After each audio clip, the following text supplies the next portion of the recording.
Hi ನಮಸ್ತೆ ಎಲ್ಲರಿಗೂ. ನಾನು ರುಕ್ಮಿಣಿ. ಇವತ್ತೊಂದು ಸೂಪರ್ ಆಗಿರುವಂಥ ಸ್ನ್ಯಾಕ್ಸ್ ರೆಸಿಪಿನ ತೊಗೊಂಬಂದಿದ್ದೀನಿ. ಅದೇನಪ್ಪ ಅಂತ ಹೇಳಿದ್ರೆ ಆಲೂ ಮಸಾಲ ಬೋಂಡ. ತುಂಬಾನೇ ಟೇಸ್ಟಿಯಾಗಿರುತ್ತೆ, ತುಂಬ ಸೂಪರ್ ಆಗಿ ಕೂಡ ಇರುತ್ತೆ. ಮಕ್ಕಳಿಂದ ಹಿಡಿದು ದೊಡ್ಡೋರವರೆಗೂ ಎಲ್ಲರೂ ತುಂಬಾನೇ ಇಷ್ಟಪಟ್ಟು ತಿಂತಾರೆ. ಮತ್ತೆ ಸಂಜೆ ಟೈಮ್ ಸ್ನ್ಯಾಕ್ಸಿಗೆ ಆಗ್ಬೋದು, ಇಲ್ಲ ಊಟದ ಜೊತೆ ನೆಂಚ್ಕೊಳಕ್ ಆಗ್ಬೋದು, ಪ್ರತಿಯೊಂದಕ್ಕೂ ಸೂಪರ್ ಆದಂಥ ಕಾಂಬಿನೇಷನ್. ಟೀ ಟೀ ಜೊತೆಗೆ ಇಲ್ಲ ಚಟ್ನಿ ಜೊತೆಗೆ ನೆಂಚ್ಕೊಂಡು ಯಾವ್ದ್ರ ಜೊತೆ ಬೇಕಾದ್ರೂ ತಿನ್ಬೋದು. ಬನ್ನಿ ಹೇಗೆ ಮಾಡೋದು ಅಂತ ನೋಡ್ಕೊಳ್ಳೋಣ. ನಾನಿಲ್ಲಿ ಒಂದು 5 ಆಲೂಗೆಡ್ಡೆ ಒಂದು ಕುಕ್ಕರ್‌ಗೆ ಹಾಕೊಂಡು ನೀರು ಹಾಕೊಳ್ತಾ ಇದೀನಿ.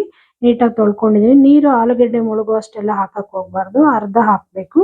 ಹಾಕಿ ಇದನ್ನ ಲಿಡ್ ಮುಚ್ಚಿ ಒಂದು 4 ರಿಂದ 5 ವಿಷಲ್ ಕೂಗಿಸ್ಕೊಳ್ತೀನಿ. ನೀರು ಕಮ್ಮಿ ಹಾಕಿ ಬೇಯಿಸ್ಕೋಬೇಕಾಗತ್ತೆ. ಇವಾಗ ಅದು ಬೇಯ್ತಾ ಇದ್ದಂಗೆನೆ ಇಲ್ಲಿ ಒಂದು ಸ್ಟೀಲ್ ಬೌಲ್ ಕೂಡ ತಗೊಂಡಿದ್ದೀನಿ. ಇಲ್ಲಿ 1 ಕಪ್ ಆಗೋಷ್ಟು ಕಡ್ಲೆ ಹಿಟ್ಟು ತಗೊಳ್ತಾ ಇದೀನಿ. ಜೊತೆಗೆ 2 ಸ್ಪೂನ್ ಆಗೋಷ್ಟು ಅಕ್ಕಿ ಹಿಟ್ಟು ಕೂಡ ಯೂಸ್ ಮಾಡ್ತಾ ಇದೀನಿ.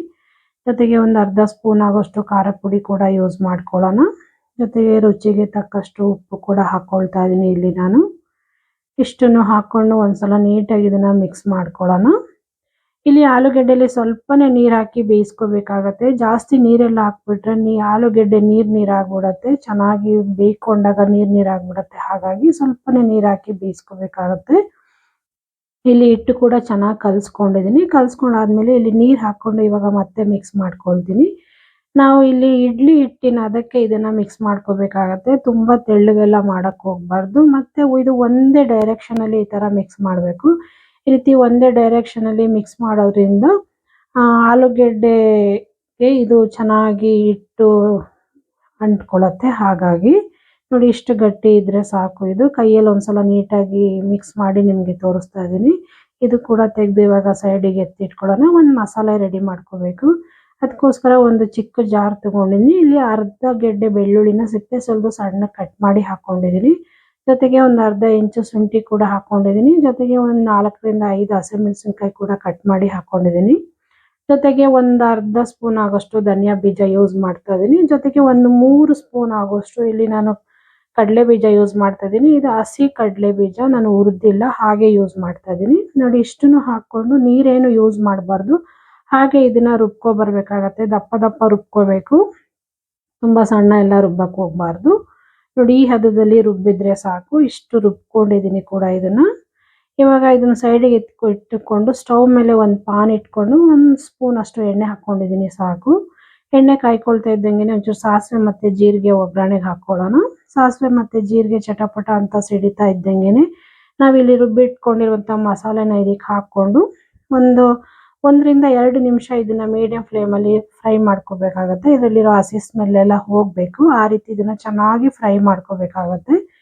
ನಾನಿಲ್ಲಿ ಜೊತೆಗೆ ಸ್ವಲ್ಪ ಅರಿಶಿನ ಪುಡಿ ಮತ್ತೆ ಇದಕ್ಕೆ ಎಷ್ಟು ಬೇಕೋ ಅಷ್ಟು ಉಪ್ಪನ್ನು ಕೂಡ ಹಾಕೊಂಡು ಚೆನ್ನಾಗಿ ಇದನ್ನ ಮಿಕ್ಸ್ ಮಾಡ್ಕೊಳ್ತೀನಿ. ಒಂದು 2 ರಿಂದ 3 ನಿಮಿಷ ಚೆನ್ನಾಗಿ ಹಸಿ ಸ್ಮೆಲ್ ಹೋಗೋವರೆಗೂ ಇದನ್ನ ಚೆನ್ನಾಗಿ ಮಿಕ್ಸ್ ಮಾಡ್ಕೊಳ್ಳೋಣ.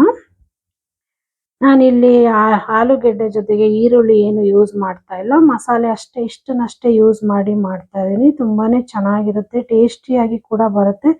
ಮತ್ತೆ ತುಂಬಾ ಡಿಫ್ರೆಂಟ್ ಟೇಸ್ಟ್ ಕೊಡುತ್ತೆ. ತಿನ್ನಕ್ಕೂ ತುಂಬಾ ಇಷ್ಟ ಆಗುತ್ತೆ. ಹಾಗಾಗಿ ಈ ವಿಧಾನದಲ್ಲಿ ಮಾಡ್ತಾ ಇದ್ದೀನಿ. ನೀವು ಒಂದ್ಸಲ ಈ ರೀತಿ ಟ್ರೈ ಮಾಡಿ, ತುಂಬಾ ಚೆನ್ನಾಗಿ ಬರುತ್ತೆ. ನೋಡಿ ಇಲ್ಲಿ ಅರಿಶಿನ ಮತ್ತೆ ಉಪ್ಪು ಕೂಡ ಹಾಕೊಂಡು ಇದನ್ನ ಚೆನ್ನಾಗಿ ಫ್ರೈ ಮಾಡ್ಕೊಂಡಿದ್ದೀನಿ. ಹಸಿ ಸ್ಮೆಲ್ ಎಲ್ಲ ಹೋಗಿದೆ ನೋಡಿ. ಹಸಿ ಸ್ಮೆಲ್ ಎಲ್ಲ ಹೋಗಿ ನೋಡಿ ಈ ತರ ಫ್ರೈ ಆಗಬೇಕು ಇದು. ಇವಾಗ ಇದನ್ನ ತಣ್ಣಗಾಗಕ್ಕೆ ಸೈಡಿಗೆ ಬಿಡ್ತೀನಿ. ಜೊತೆಗೆ ಇಲ್ಲಿ ಆಲೂಗೆಡ್ಡೆ ಬೆಂದಿತ್ತು. ತಣ್ಣಗಾಗಿದ್ಮೇಲೆ ಸಿಪ್ಪೆ ಎಲ್ಲ ಸುಲಿದು ತೆಗೆದು ಒಂದು ಸ್ಟೀಲ್ ಬೌಲಿಗೆ ಹಾಕೊಂಡಿದ್ದೀನಿ. ಹಾಕೊಂಡು ನೋಡಿ ಇದನ್ನೆಲ್ಲ ಈ ತರ ಸ್ಮ್ಯಾಶ್ ಮಾಡ್ಕೊಳ್ಳೋಣ. ನೋಡಿ ಇದರಲ್ಲಿ ನೀರಿನ ಅಂಶ ಇಲ್ಲ. ನಾವು ಜಾಸ್ತಿ ನೀರು ಹಾಕಿ ಬೇಯಿಸ್ಕೊಬಿಟ್ರೆ ಆಲೂಗೆಡ್ಡೆ ಎಲ್ಲ ನೀರು ಆಗ್ಬಿಡತ್ತೆ. ಹಾಗಾಗಿ ಸ್ವಲ್ಪನೇ ನೀರು ಹಾಕೊಂಡು ಇಲ್ಲಿ ನಾವು ಒಂದು 4 ವಿಷಲ್ ಕೂಗಿಸ್ಕೊಳ್ಬೇಕಾಗತ್ತೆ. ನಾನು ಕೂಡ 4 ವಿಷಲ್ ಕೂಗಿಸ್ಕೊಂಡು ತಣ್ಣಗಾದ್ಮೇಲೆ ನೋಡಿ ಸಿಪ್ಪೆ ಎಲ್ಲ ಸುಲಿದು ಈ ತರ ಒಂದು ಬೌಲಲ್ಲಿ ಹಾಕೊಂಡು ಎಲ್ಲ ಪುಡಿ ಮಾಡ್ಕೊಳ್ತಾ ಇದ್ದೀನಿ. ಪುಡಿ ಮಾಡ್ಕೊಂಡಾದ್ಮೇಲೆ ನಾವು ಫ್ರೈ ಮಾಡಿ ಇಟ್ಕೊಂಡಿದ್ವಲ್ಲ ಮಸಾಲೆನ, ಅದನ್ನ ಇದಕ್ಕೆ ಸೇರಿಸ್ಕೊಳ್ಳೋಣ. ಜೊತೆಗೆ ಇಲ್ಲಿ ಒಂದು 2 ಎಸಳು ಕರಿಬೇವನ್ನ ಸಣ್ಣ ಕಟ್ ಮಾಡಿ ಹಾಕೊಂಡಿದ್ದೀನಿ. ಜೊತೆಗೆ ಸ್ವಲ್ಪ ಕೊತ್ತಂಬರಿ ಸೊಪ್ಪು ಮತ್ತೆ ಸಬ್ಸಿಗೆ ಸೊಪ್ಪು ಕೂಡ ಯೂಸ್ ಮಾಡಿದ್ದೀನಿ. ಟೇಸ್ಟ್ ಸ್ವಲ್ಪ ಡಿಫ್ರೆಂಟ್ ಆಗಿ ಬರಲಿ ಅಂತ ಹೇಳಿ. ಜೊತೆಗೆ ಇಲ್ಲಿ ಉಪ್ಪು ಕೂಡ ಹಾಕೊಂಡಿದ್ದೀನಿ. ಇಲ್ಲಿ ನಾನು ಉಪ್ಪನ್ನ ನೋಡಿ ಹಾಕೋಬೇಕು. ಯಾಕಂದ್ರೆ ಮಸಾಲೆಗೂ ಸ್ವಲ್ಪ ಉಪ್ಪು ಹಾಕಿ ನಾವು ಫ್ರೈ ಮಾಡಿರೋದ್ರಿಂದ ಸ್ವಲ್ಪ ನೋಡ್ಕೊಂಡು ಉಪ್ಪು ಹಾಕೊಂಡು ಇದನ್ನ ಚೆನ್ನಾಗಿ ಮಿಕ್ಸ್ ಮಾಡ್ಕೊಳ್ಳೋಣ. ನೋಡಿ ಆಲೂಗೆಡ್ಡೆಗೆ ಇಷ್ಟಷ್ಟೇ ಐಟಮ್ನ ಹಾಕೊಂಡು ಚೆನ್ನಾಗಿ ಇದನ್ನ ಮಿಕ್ಸ್ ಮಾಡ್ಕೊಂಡಿದ್ದೀನಿ. ನೋಡಿ ಚೆನ್ನಾಗಿ ಮಿಕ್ಸ್ ಆಗಿದೆ ಕೂಡ. ಇವಾಗ ಕೈನ ನೀರಲ್ಲಿ ಹೆಚ್ಕೊಂಡು ನಮ್ಗೆ ಎಷ್ಟು ದಪ್ಪ ಬೇಕೋ ಅಷ್ಟು ದಪ್ಪ ಉಂಡೆಗಳನ್ನ ಮಾಡ್ಕೊಳ್ಳೋಣ. ನಾನಿಲ್ಲಿ ಒಂದು ನಿಂಬೆಹಣ್ಣು ಗಾತ್ರದಷ್ಟು ಉಂಡೆನ ಮಾಡ್ಕೊಳ್ತಾ ಇದ್ದೀನಿ. ನೋಡಿ ಇಷ್ಟಿಷ್ಟು ಮಾಡ್ಕೊಂಡ್ರೆ ಸಾಕು. ಈ ಥರ ಮಾಡಿ ಎಲ್ಲ ಒಂದು ಪ್ಲೇಟಿಗೆ ಎತ್ತಿಟ್ಕೊಳ್ತೀನಿ. ಫಸ್ಟಿಗೆ ಉಂಡೆ ಮಾಡಿ ಎತ್ತಿಟ್ಕೊಳ್ಳೋಣ. ಒಂದೊಂದೇ ಉಂಡೆ ಮಾಡ್ಕೊಳ್ತಾ ಹೋದರೆ ಆಗೋದಿಲ್ಲ. ಹಾಗಾಗಿ ಎಲ್ಲ ಉಂಡೆ ಮಾಡಿ ತೆಗೆದು ಒಂದು ತಟ್ಟೆಗೆಲ್ಲ ಎತ್ತಿಟ್ಕೊಳ್ತೀನಿ. ನೋಡಿ ನಮ್ಗೆ ಯಾವ ಸೈಜಲ್ಲಿ ಬೇಕೋ ಆ ಸೈಜಲ್ಲಿ ಮಾಡ್ಕೋಬೋದು. ತುಂಬ ದಪ್ಪ ಬೇಕು ಅಂದರೆ ದಪ್ಪ ಕೂಡ ಮಾಡ್ಕೋಬೋದು, ಸಣ್ಣ ಬೇಕಂದರೆ ಸಣ್ಣ ಕೂಡ ಮಾಡ್ಕೋಬೋದು. ನಾನು ನೋಡಿ ಇಲ್ಲಿ ಸ್ವಲ್ಪ ಚಿಕ್ಕ ಚಿಕ್ಕದಾಗಿ ಉಂಡೆ ಮಾಡಿ ಇಟ್ಕೊಂಡಿದ್ದೀನಿ. ಇವಾಗ ಸ್ಟವ್ ಮೇಲೆ ಎಣ್ಣೆ ಕೂಡ ಕಾಯಕ್ಕೆ ಇಟ್ಟಿದ್ದೀನಿ. ಜೊತೆಗೆ ಇವಾಗ ಇಲ್ಲಿ ನಾವು ಕಡಲೆ ಹಿಟ್ಟು ಕಲಸಿಟ್ಕೊಂಡಿದ್ವಲ್ಲ, ಅದಕ್ಕೆ ಒಂದೇ ಒಂದು ಚೂರು ಸೋಡಾ ಹಾಕ್ಕೊಂಡಿದ್ದೀನಿ, ಅಡುಗೆ ಸೋಡಾ. ಜೊತೆಗೆ ಎಣ್ಣೆ ಕಾಯ್ಕೊಂಡಿತ್ತು, ಆ ಎಣ್ಣೆ ಕೂಡ 1 ಸ್ಪೂನ್ ಹಾಕ್ಕೊಂಡಿದ್ದೀನಿ. ಸೋಡಾ ಮತ್ತು ಎಣ್ಣೆನೂ ಕೂಡ ಹಾಕ್ಕೊಂಡು ಇದನ್ನು ಚೆನ್ನಾಗಿ ಮಿಕ್ಸ್ ಮಾಡ್ಕೊಳ್ಳೋಣ. ಈ ಎಣ್ಣೆ ಹಾಕಿ ನಾವು ಮಾಡೋದ್ರಿಂದ ಕ್ರಿಸ್ಪಿಯಾಗಿ ಬರುತ್ತೆ ಬೋಂಡ, ಅದೇ ಉದ್ದೇಶ. ಆಗಿದೆ ನೋಡಿ. ಇವಾಗ ಚೆನ್ನಾಗಿ ಕಲಿಸ್ಕೊಂಡಾದ್ಮೇಲೆ ಆಲೂಗೆಡ್ಡೆದು ಉಂಡೆ ಮಾಡಿ ಇಟ್ಕೊಂಡಿದ್ವಲ್ಲ, ಅದನ್ನೆಲ್ಲ ಇದರಲ್ಲಿ ಹಾಕ್ಕೊಂಡು ನೀಟಾಗಿ 1 ಸ್ಪೂನ್ ತಗೊಂಡು ಇದನ್ನು ನೀಟಾಗಿ ಮಿಕ್ಸ್ ಮಾಡ್ಕೊಳ್ಳೋಣ. ಕೈಯಲ್ಲೆಲ್ಲ ಮಿಕ್ಸ್ ಮಾಡೋಕ್ಕಾಗೋದಿಲ್ಲ, ಅಂಟಿರೋದ್ರಿಂದ ಕೈಗೆಲ್ಲ ಅಂಟ್ಕೊಂಡ್ಬಿಡುತ್ತೆ. ಹಾಗಾಗಿ ನಿಧಾನವಾಗಿ ಸ್ಪೂನಲ್ಲೇ ಈ ಥರ ಹಾಕ್ಕೋಬೇಕು. ಹಿಟ್ಟೆಲ್ಲ ಅದ್ರ ಮೇಲೆ ಹಾಕ್ಕೊಂಡ್ರೆ ನೀಟಾಗಿ ಆಲೂಗೆಡ್ಡೆ ಮೇಲೆಲ್ಲ ಕೋಟ್ ಆಗುತ್ತೆ ನೋಡಿ. ಈ ಥರ